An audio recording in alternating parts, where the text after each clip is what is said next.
All right, so for those of you who are following this series, you know very well what we're trying to do here. So we're looking at the life of Jesus, but looking specifically at that sign that was put over his head when he was crucified, the sign that said, "This is the King of the Jews." So you know that very well. So we're trying to look at the historical background of what that is all about. Who were the Jews? What does it mean when they said that he was the King of the Jews? And really, why did that cause such an offense when there was a huge outcry from the officials and the high priests that were sort of protesting the fact that Pilate had actually put that on that sign. So that's the story that we've been telling here. We've been taking quite a long time to do it, but it is a very long story. And as you know, for those who have been following, what I'm trying to do is to look at all of the background factors that went to make up that story. So looking at the behind the scenes, or looking at the scenery behind Jesus in that story. So you know the story of Jesus. Most of you have read your Bibles to some degree, maybe go to church, or you've watched The Chosen, or I don't know, you've got some idea of aspects of the life of Jesus. And so I don't want to repeat what you already know. I want to give you that background of what all of that story was about. So that's what we've been doing here. And where we got to last week, we saw the rise of the Roman Empire. So this is the last empire that we needed to look at. We've looked at a number of empires to this point. We've seen the Assyrians, then the Persians, and then the Greeks, and then finally now the Romans. And it's the Romans that are in power at the time of Jesus, throughout the time of the New Testament. And so, again, we've seen all of that build up towards the Romans and why they came into power. And we sort of finished our story last week with them just beginning to get a foothold into the Asian peninsula. So they've conquered all of the western part of the Mediterranean. So if you look at Italy on a map, it sort of sits in the first third of the Mediterranean on the western side. And so they'd conquered all of Spain. They'd conquered into North Africa, which was the former Carthaginian Empire. So they'd conquered the Carthaginians. Then they'd moved east, and not because they necessarily wanted to go over and continue their conquests across the Mediterranean. There was no one Roman dictator or no one Roman king who was some grandiose, thinks he's God, wants to create the biggest empire. That was never the case. Rome was always run by consuls who were replaced every year. But the way that the Romans went about their occupational strategy was that they would be invited into Greek affairs. They would go into and help support one Greek king over another Greek king. And so eventually what the Romans decided was that the only way that they're going to, all of this continual civil war is going to stop between the Greeks is if the Romans just go in there and take control of the place for themselves. And so they stepped in, they claimed Macedonia as theirs. And of course the Greeks put up a fight, but they had no chance of fighting back against the Romans. And so Rome took hold of Macedonia, and then down south in Achaia, in Corinth, they said, no, we're not going to take that. And so they fought against the Romans and they lost. And so the Romans eventually came to rule Greece. And then the writing's on the wall at that point. The rest of the Greek Empire, in fact, the majority of the Greek Empire is over in what is modern day Turkey, going into the Middle East. So what is sort of the Asian continent? Well, that was only a matter of time before that was going to collapse. And that took place when the king of Pergamum in 133 said, all right, look, I can see you guys are eventually going to come. Better you, rather than you guys come over and destroy Pergamum, level it to the ground, kill all the people, the king said when he died, he left in his will, he left the whole of the city to Rome. So Pergamum was just given to Rome on a silver platter. Now, if you're looking at Pergamum is sort of in the northern part of what is modern-day Turkey.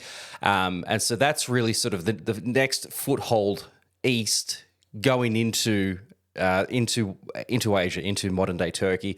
And so then it was only just a matter of time after that, as the dominoes were going to begin to fall as time went on. And so this took place sort of over the next 70 or 80 years where, yes, Rome had Pergamum, but, for the Romans, what became something of a justification was to say, well, we've got Pergamum, but we've got all of these Greek the rest of the Greek Empire immediately surrounding Pergamum. So we need to go and establish our hold around Pergamum. So we need to go and beat all of the cities around Pergamum to make sure that we neutralize them as a threat. And so it kind of becomes an excuse for empire building. Now, again, it wasn't one particular king who was saying, all right, over the course of my rule, I want to conquer all of this region. What it really came down to were the generals appointed by the consuls to go and launch a campaign against that year's particular enemy. And so it sort of happened in stages, and it didn't really all happen under one person or under one king. And there wasn't really sort of a unified plan for how we're going to conquer all the way down to the rest of this empire. It sort of happened in stages. It happened in fits and bursts, and for various reasons. But over time, what happened was that Rome continued to encroach into the continent of Asia until eventually they controlled the majority of it. Now, that brings us into our story now. That's where we sort of come into how Rome came to be in control, or came to be ruling over the Jewish people, the people that are living in what is now Galilee and Judea. So these are the two key regions, and we'll talk a bit more about the politics of these next week. But what was formerly Israel had now sort of become two key regions, Galilee and Judea. And the people living, it sort of consisted of what was formerly the nation of Israel. It's on the same geographical location, but it sort of becomes two distinct regions, again, for reasons that we'll see next week. But that's sort of where the concentration of the Jewish people are. Those who are living in the land are living in this sort of small area. But what that really is a part of, well, what becomes known to the Romans as Syria. So that had been ruled by the Seleucid Empire, if you remember Antiochus IV. So that region of Syria, there's a small part on the western coast, which is what was formerly Israel, what is now Judea and Galilee. So it's still a postage stamp in the context of this larger empire. And whatever the fate of the current empire is going to direct the impact who these people are. So that's sort of where this story is going to. And one more aspect of what we saw last week, which kind of ties all this story together, is that what we saw last week is that this small piece of land, this sort of small area of Jerusalem, and then over the next century expanding out of Jerusalem, had become the Hasmonean Empire. It was effectively a Jewish king ruling over the land again, but as we saw, not really the sort of Jewish king that we're expecting. We're waiting for a king from the line of Judah, a king literally descendant from David. What we've got instead is this Hashmonean family from the Hashmonean family. And so the kings that are currently ruling are descended from Menaeus, who is the father of Judas Maccabeus, and then also Simon, who became the first kings of this, who became the first group of kings of this empire. And so it's Simon's descendants who then sort of become the heirs to the throne of this Hasmonean Empire. So the family of Simon, and if you remember Simon, he was functioning both as a high priest and as a king, which is, again, this is not what we're waiting for. We're waiting for a proper high priest. We're waiting for a king in the line of Judah. So this isn't what we've been waiting for. It's better than the Greeks, but they're pretty Greek themselves. So really, this just isn't it. But here we are. This is the situation we find ourselves in, and so that's where the story sort of left off last week. So take all of that together. That sort of wraps up where we've sort of got to. And where I want to get to today is the birth of Jesus. But there's one more character that we need to talk about, and he kind of ties together this connection between what was the Hasmonean Empire to becoming the Roman Empire. If you remember when Jesus, if you read in the Gospels, there's no mention of Hasmonean kings. There's only a mention of a Roman emperor or a governor by the name of Pilate. So clearly the Hasmoneans are gone by the time of Jesus. So what happened there? And what you also see mentioned throughout the Gospels is a guy by the name of Herod. So the king at the time is Herod, and he's got no relationship at all to the Hasmoneans. So what's going on there? Who is Herod? How does he fit into the story? Where does he come from? And what we're going to see is that he actually he's sort of the bridge between where Jesus comes into the story and sort of the end of this Hasmonean dynasty. So the story of Herod, like all human stories, begins with the story of his parents. And so his father was a guy by the name of Antipater.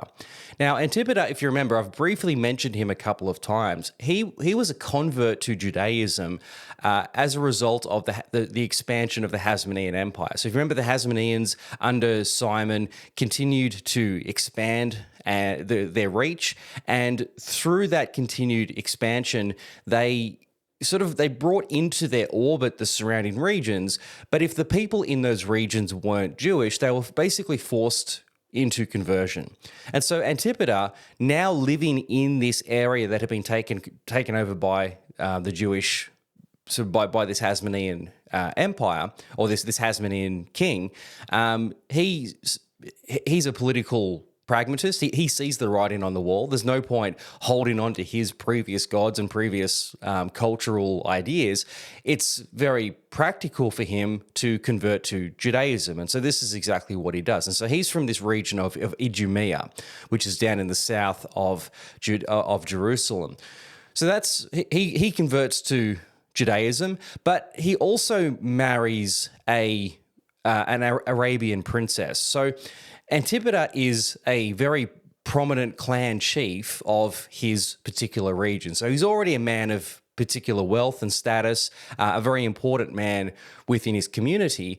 But then marrying an Arabian princess also gives him sort of this additional status. So he's a very prominent man already, which means that his sons are going to be born into prominence. They're going to be born into wealth, which is exactly what we find. And so one of his sons is Herod, the Herod that we come to meet. As we're going to see, the Herod you're going to hear about it when Jesus is born. Now, Herod, by virtue of being born to his father, is effectively born Jewish through his father's conversion, but he's only half Jewish because his mother is an Arabian princess. And so he's born with great privilege, but he's not really fully Jewish. He's only sort of half Jewish in that sense. And, well, as a future king, that's not going to really work out very well for him, especially because what we're waiting for is a king in the line of Judah. But nevertheless, his father works hard to establish his future, and this is what every good father will do, or every father will try to do, and those with wealth will do with great effect, is to give their sons the best possible education that they can, so as to establish them, give them every opportunity to establish them in public life. So we might talk about this in another series, but that's a very important thing that you do for your sons, is you set them up to do even better than yourself and to succeed publicly. Well, they need a good education in order to do that. And so what Herod would have received is, as you would expect, a very good Greek education. So he would have been fluent in Greek, and he would have studied within the same sort of worldview as Alexander first brought when he establishes Alexandrias through this part of the world. So he's got a very good education, and with that comes an athletic and military education. Education for the Greeks, again, we'll talk about it another day, but education for the Greeks was a holistic education. It was both a theoretical education, so learning logic, learning maths and astronomy and physics and everything, basically everything to understand how the world works, but then also studying philosophy and rhetoric, learning especially public speaking. That's going to be very important if you're going to go into public life, but then also learning athletics, learning warfare.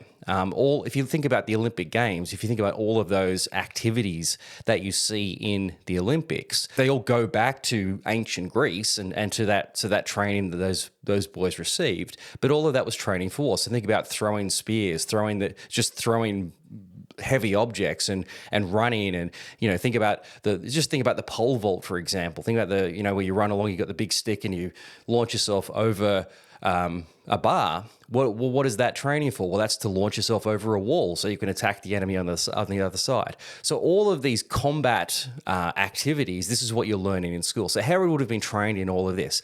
So he has this very whole, complete education that gives him every opportunity to advance himself politically, to advance himself in public life, which is exactly what we find happening later on. So Herod is born in 72 BC. And what we're going to see is that his fortunes will really be advanced by what his father is going to do for him. So his father's really going to lay the groundwork for Herod to really sort of take over and really sort of advance even maybe further beyond what his father could have even hoped for.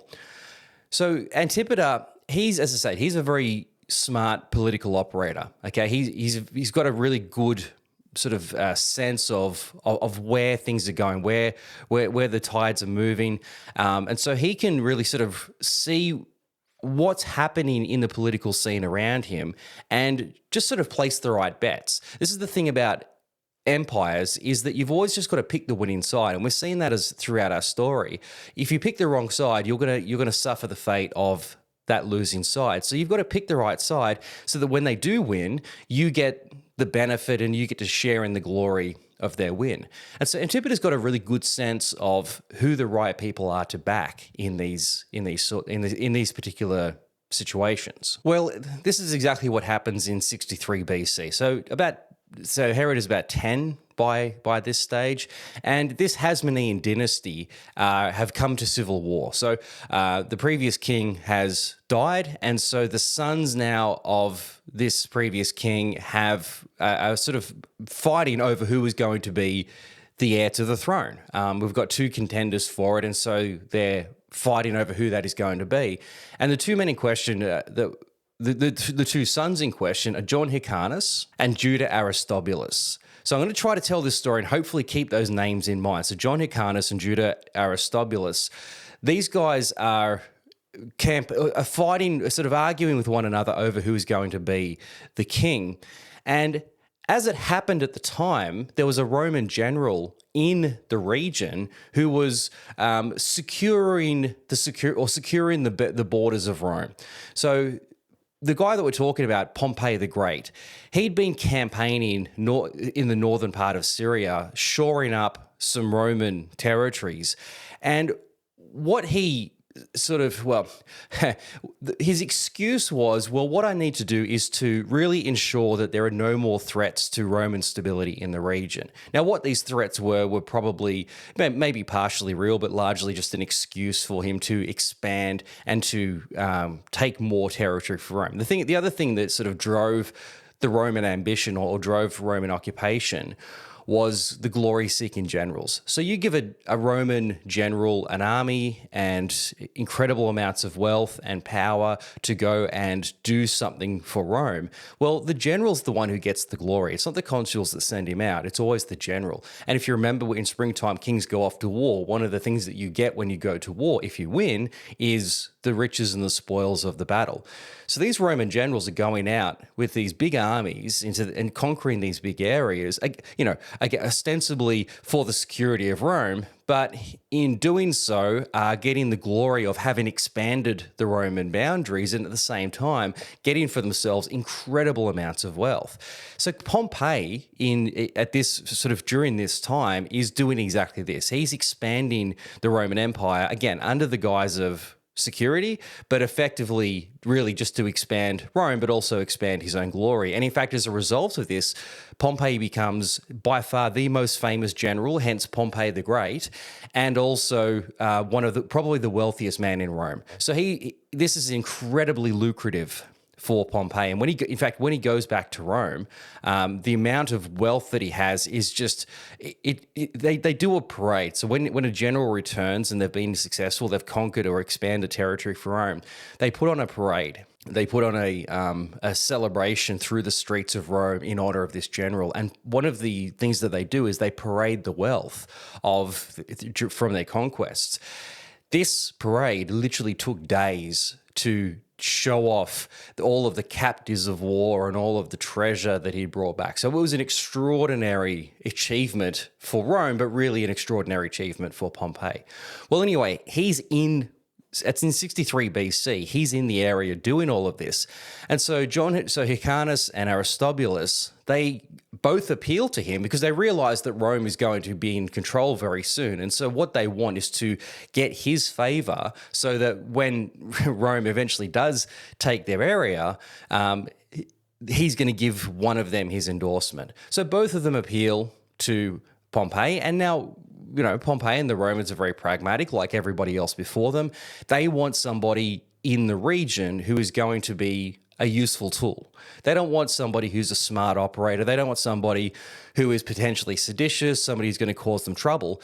They need somebody who is compliant, somebody who is easy to sort of push around, and somebody who's ultimately going to keep the peace and and collect the taxes. That's all they care about. And so when Pompey weighs up the two men, Aristobulus and Hyrcanus, he realizes that that's Hyrcanus. Hyrcanus is the man that is going to be his perfect guy in the area. And so in response, Aristobulus sort of fights back. He sort of takes his last stand in Jerusalem. And in order to establish Hyrcanus as the ruler, Pompey needs to get rid of Aristobulus. So he marches his forces into Jerusalem. He basically finally kills Aristobulus, slaughters all of his men, and all that leaves then remaining is this guy Hyrcanus. Now, that's all well and good, and that's all what you would expect to happen. But then Pompey takes it one step further. And this is what, at least in the Jewish mind, what makes him such a notorious person in Jewish history, is that having come into Jerusalem, he's very curious to look around. He obviously would have heard of Jerusalem, heard of the temple in Jerusalem and all of that. He decides to go into the temple to see what's going on. Now, that's a pretty standard sort of thing. You go into a temple. I mean, generally it's only the priests that will go in, but they're certainly welcome to bring visitors into the temple. And in every ancient temple, you're going to have in the middle of it a statue of that particular god. And so when you come to encounter the god, you're going to encounter a statue representation of that god. Well, Pompey does that in Jerusalem. He goes into the temple, and then he goes into the Holy of Holies, the place where only the high priest can go, the very dwelling place of Yahweh. He goes into there expecting to find a statue. Now, of course, the Jews are standing outside absolutely mortified at what this guy has the audacity to do. But nevertheless, he goes in and he's shocked to find there's no statue. So where's your God? So we don't have a statue for him. That's just not how this works. And Pompey sort of laughs at it. What are you talking about? Of course you need a statue. And so what that sort of leads to the assumption of is that you guys must be atheists. And in fact, this was the accusation largely against Jews and then later on to the Christians. You say you have a God, but you can't see him. So how can there be a God if there's no statue? And so you must be atheists. But again, another story. So he goes in and he goes into the Holy of Holies. And this really he's already got a bit of he's not seen favorably being a Roman general who's coming in to take the land, but this makes it all that much worse when you consider that he goes into the Holy of Holies. Nevertheless, he does that. And as we said, he's already established now John Hyrcanus as his man in Jerusalem. This is going to be the person who's going to be basically the ruler through which Rome is going to rule the area. Well, one of the things that he does is that, if you remember, so all of these Hasmonean kings have all been kings and high priests. So that's how this Hasmonean dynasty has worked. What Pompey wants to do is to sort of diminish the role a little bit, just to sort of knock him down a few pegs to make sure that we've got ourselves somebody who is not going to have the opportunity to think too highly of himself and think that he's more than what he actually is. And so he doesn't give him the title of king. He only gives him the title of high priest. And so what that means is again, now we don't have a king anymore. Now, the king we had, again, was not from the line of Judah, so it wasn't as important, but we don't have a king anymore. We've only got the high priest. So we're actually going back to the model that we had, which we had under the Greeks, and then before that under the Persians. No king, but just a high priest ruling on behalf of the empire in town. So that's that's the situation now we find ourselves in, is Hyrcanus is this high priest. Now, the advantage of having Hyrcanus, again, is that he's a weak leader. He's not like Aristobulus, who would have potentially been a threat to Roman stability. Hyrcanus is pretty weak, which also makes him a pretty ineffective administrator. He's kind of useless when it comes to actually doing the job of looking after the place, which is good, but it's also bad because it means that you don't have a good person who can actually do the job of collecting the taxes. And then really that's the only thing the Romans care about, keeping the peace and paying the taxes. We want somebody who's capable of doing that, but somebody who's very good at doing that is also potentially something of a threat because they're actually probably really good at what they do. So what we need is somebody who can actually do that work on our behalf, and maybe even apart from the high priest. Now, this is where Antipater comes into the story, because Antipater, again, he can see where he can see where the political winds are blowing. And so he has already sided with Hyrcanus. He's already become a primary supporter of Hyrcanus within this battle between himself and his brother. And so he sort of ingratiates himself to Pompey through that relationship with Hyrcanus. And as a result of that, he actually gets put in charge as the procurator of the region. So effectively, he's the governor of the region, whilst Hyrcanus is now the high priest. And so you've kind of got the two roles in the sense that we're back to a separation of powers. We've got a high priest and, well, a ruler. He's not a king. He's certainly not a king. He's a procurator. He's a governor. He's the one who's actually doing the grunt work of collecting the taxes and keeping the peace. But what that also means is that he's going to be able to win much more favor with the Romans, because effectively he's the one giving them the money. He's the one collecting the taxes. So now we've got Antipater, who is taking on this role. And as over time, he eventually brings his sons. He's got two sons, Herod and another brother, Phasael. These two are sort of become his co-rulers. They sort of become sub-procurators of the region, and they're actually doing a lot of the work on behalf of Antipater of collecting the taxes in their different, sort of in the different regions. Well, anyway, we fast forward our story now to 47 BC, and Rome is at civil war. So Pompey and Caesar are now at civil war, and the winner of this is going to take control of Rome. So there's a whole other story about how we came to this circumstance, but Pompey and Caesar are now really fighting for who is going to be the sole ruler of Rome. So all of the political circumstances are about to shift radically on behalf of the Romans. And Antipater, again, he's got to pick a side. He's been working on behalf of Pompey really to this point. But now that there's Caesar and Pompey are at war with one another, again, he's got to hedge his bets. He's got to pick which is going to be the winner in this particular circumstance.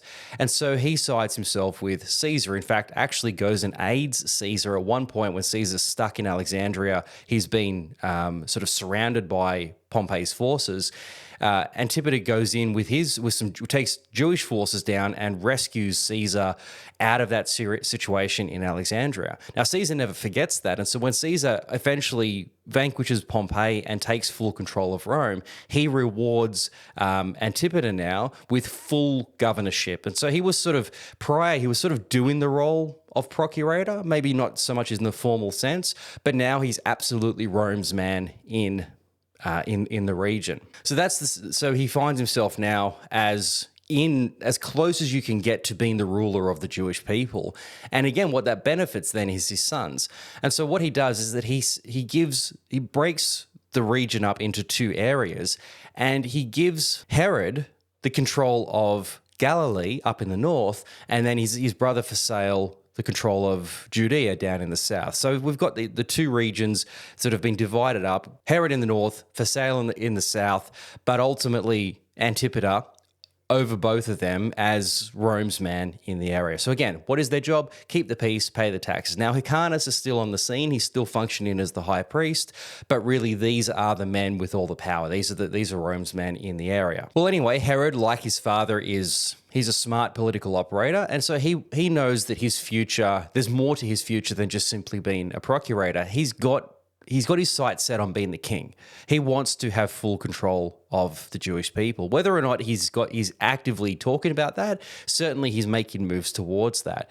And so he does a few things during this period that are really smart. Number one, he marries one of the Hasmonean descendants. So he actually marries a very young girl, 12 actually at the time they were married, named Miriamne. Now, Miriamne is the granddaughter of the current high priest Hyrcanus.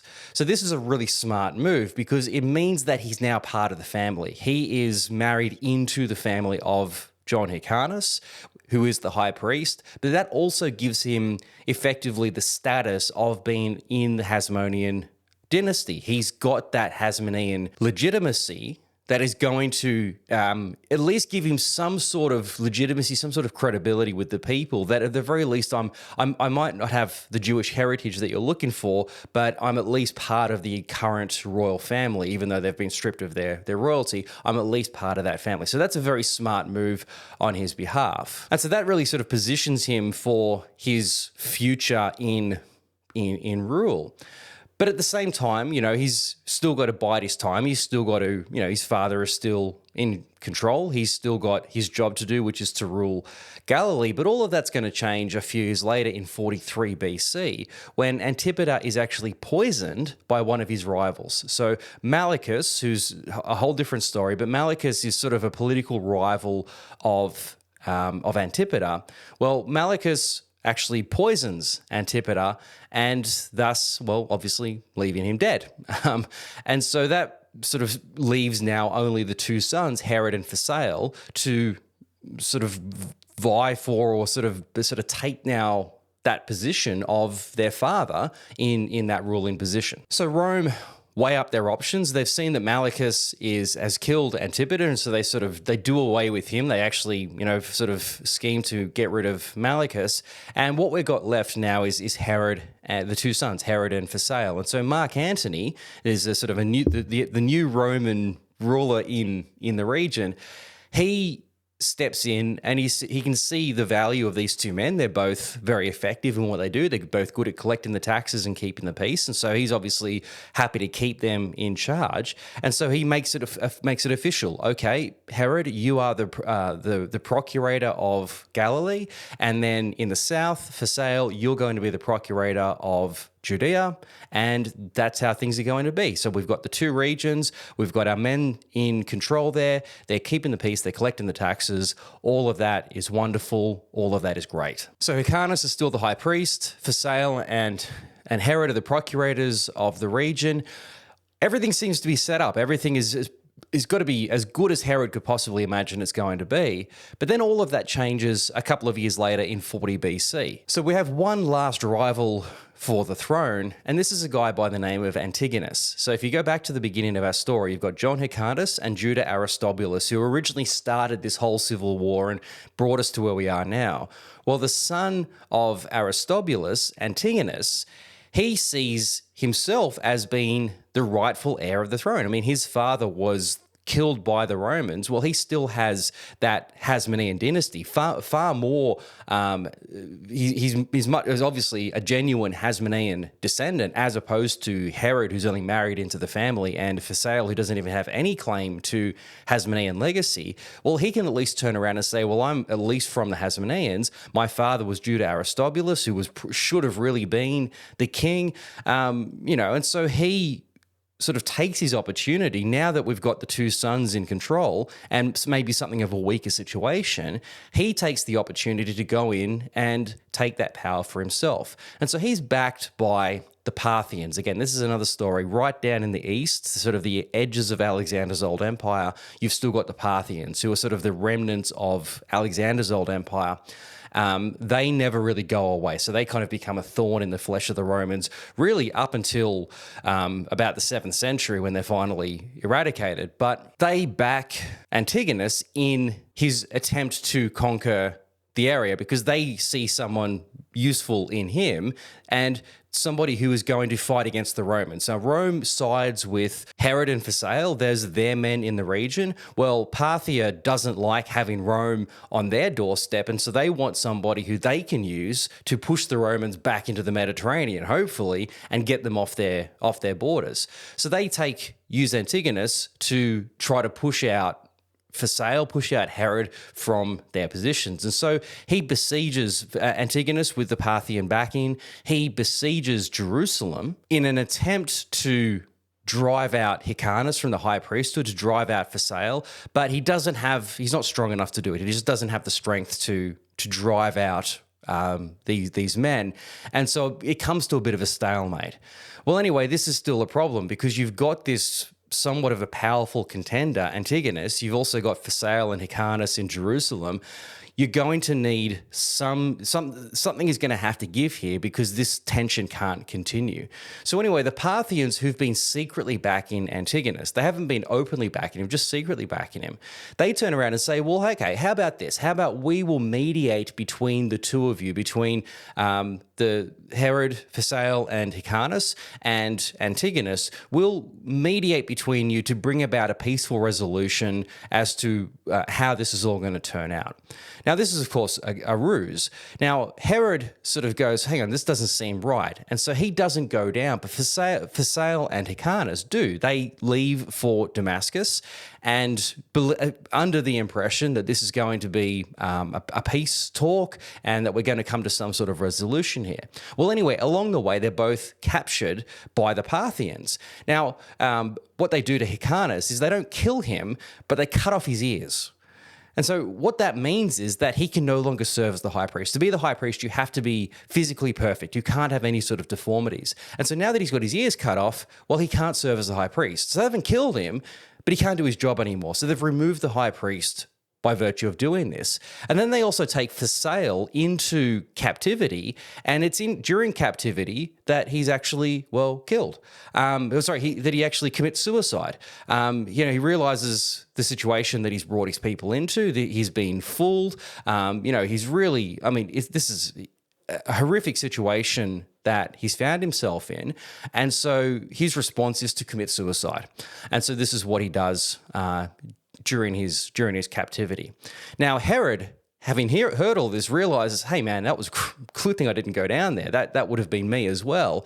And so he goes over to the Romans and he says, hey guys, look, here's everything that's just happened. Look, you've got this Antigonus on the border, you've got the Parthians down there. You've got me standing in front of you offering my help, but I'm going to need some support to make sure that we never hear from this Antigonus again. And so Mark Antony and Octavian, who were sort of co-ruling Rome at this stage, they appeal to the Senate and they say, all right, guys, what are we going to do? We've got this Herod who's been a faithful tax collector. He's been a faithful ruler of the region. And then you've got this Parthians down here. Like, it's an obvious choice who we want to have in control or as the governor of the region. And so everybody votes unanimously in Rome. Yep, absolutely. We want Herod to be in control. But then as a bonus, they don't just say to him, okay, you can be the governor in Jerusalem. They actually say to him, you're going to be the king. We're going to declare you now to be the king of the Jewish people. So this is beyond Herod's wildest dreams. He was expecting to maybe just get Roman support to go and reestablish himself as the procurator. But now he's going to be the king. So this is absolutely amazing. Now, of course, he's going to have a lot of difficulties establishing himself. He's still got all of his family baggage that he brings to it. But this is an amazing situation or amazing outcome to beyond, again, anything you could have imagined. So Rome says, all right, you're going to be the king and we're going to send you Roman forces to help in your capturing of Jerusalem. Antigonus, by this stage, has moved into Jerusalem in the absence of Phasael and Hyrcanus. He's moved into Jerusalem, taken hold of Jerusalem, and he's claimed it for himself. And so he has to be driven out of Jerusalem, firstly, in order for Herod to be able to take control. So he turns up to Jerusalem with all of these Roman forces behind him, and well, now we've got war. So for the next 3 years, there's a war between Herod and the Roman forces against Antigonus and the Parthian forces. Now, this is bad, always bad. War is always going to be bad, and this is going to be a terrible outcome one way or the other. What makes it worse for the Jewish people is that they have to pick a side. Now, on the one hand, you've got Herod who's got Roman backing, so everything Herod represents is everything that is terrible and everything that we don't want. But on the other hand, we've got Antigonus. Well, at least he's Hasmonean, but it doesn't look much better on him. So you're sort of having to pick a side. And both men were favored by different groups of the Jewish people. Well, anyway, after 3 years, eventually Antigonus is driven out of Jerusalem. But this comes at a very high cost. The walls of Jerusalem are destroyed. Jerusalem itself is really basically trashed, and a lot of Jewish people are killed as collateral damage in this retaking of Jerusalem. So this is a really bad starting point for Herod's rule. But nevertheless, he's in charge again. He's the king, and so he has full claim over the throne, and he has Roman backing as well. So for Herod, this is good in that he's the king, but it's also that's always going to stay in his legacy. Having killed so many Jews to get there, to become the king in the first place, is not the best way you want to start. Again, we're waiting for, number one, we're waiting for a king from Judah, right? We're waiting for a descendant from David who was appointed by God, who was universally celebrated by the people. I mean, the way that he came to power was absolutely a wonderful time for the Jewish people. Now we've got this guy who's only half Jewish, who's not even really properly, thoroughly Jewish, who's backed by the Romans, who's come in here by force, who's come in here through bloodshed. It's a completely contrasting circumstance that Herod has come into power. So already that sort of sets him off on a bad foot. And the city that he's going to rule from, Jerusalem, he's basically just destroyed, taking it. And so he's got a lot of work to do, as you can imagine, to establish any sort of credibility, any sort of authority over these people, any sort of respect from these people, as you could imagine. And so this is what he has to set out to. In fact, so really, for the rest of Herod's life, it's really spent just trying to establish himself, just trying to win over the Jewish people who really from day one are set against him. Well, anyway, we find ourselves now in the year 37. So it's 37 BC, and Herod is going to rule up until 4 BC. So he's going to rule for 33 years, from 37 to 4 BC, and it's under his rule that Jesus is going to be born. But we're going to get to that just at the end of this episode. So he's ruling for quite some time. And, well, his rule is marked by some really good things and some really, really bad things. Probably the thing that he's most famous for, one of the greatest achievements of his rule, is to rebuild the temple. So this temple has been trashed certainly through that war, but then also through just the continual civil wars and all of the stuff that's been going on over the last few decades. So this temple has been really run down, pretty much destroyed. And so he has to rebuild it. And so he doesn't just rebuild it, the existing temple. He doesn't just build on the old foundation. He completely renovates the whole thing, expands it to become what is actually, in fact, the biggest temple mount, the biggest temple in the ancient world.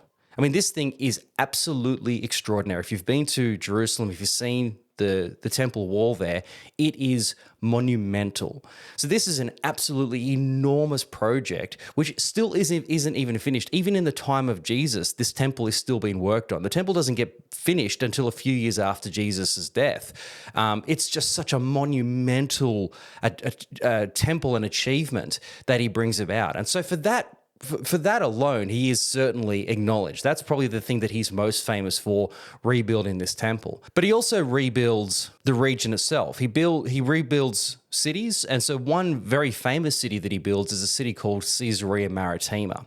So Caesarea Maritima, you can still go and visit it today. There's still the archaeological ruins there. Caesarea is the place where the Romans, when Romans are in town, that's where they go and live. And so when we read about Pilate later on, he resides in Caesarea. So Caesarea is actually on the coast. Jerusalem's not. Jerusalem's up on a hill. Caesarea is up on the coast north of Jerusalem. And what that becomes is the Romans' base of operations. So that actually effectively becomes the capital of the Roman province of Judea. And so that's a very much a Roman city, and it's called Caesarea. You can probably guess who that's named after Caesar Augustus. So Caesar Augustus, who's now sort of the Caesar in charge during Herod's rule, is effectively his patron. And so it's built in honor of Augustus, of the man who's giving him the power in the first place. So Caesarea Maritima being on the coast. And so that becomes the Roman base of operations. So a very beautiful city, very modern city. And so that's one of his legacies. And he also builds a number of forts. So he builds a number of very formidable fortresses that are designed to protect the land. And so he builds Masada, another one, Herodium. These are set up so as to protect the people. So what that does, number one, it provides protection. But the other thing is that all of these building projects that he embarks on provide jobs. So he's actually giving jobs to the people, and he's paying for all of this out of his own expenses here. And so what this does is it provides thousands upon thousands of jobs for people who would otherwise have no jobs. So he's rebuilding the economy. In fact, he makes Jerusalem a pilgrimage site. He makes it a tourist attraction. It becomes such a beautiful city that this is a place that people are coming to visit. Certainly Jewish pilgrims are coming to Jerusalem to see the city. And so he rebuilds the economic foundations. He really builds the economic fortunes of Judea, of Galilee. He sort of reestablishes all of that and makes it a really wonderful place to be. So that's all working in his favor. But outweighing all of that are a number of very significant factors. And the most prominent of these is that, well, he's not a true Jewish king. God didn't appoint him. God didn't appoint him in the same way that he appointed David. No, he's there because of Rome. He's a Roman king. He's a puppet king on behalf of Rome. And his priority is to collect the taxes and keep the peace for Rome. He doesn't have, if he has to make a choice between his people and the Romans, he's always going to choose the Romans because they're the ones who keep him in the job. So he's not really working for us at the end of the day. He's working for the Romans, and we're basically just the ones that he's using to keep his position in Rome. And so that is always.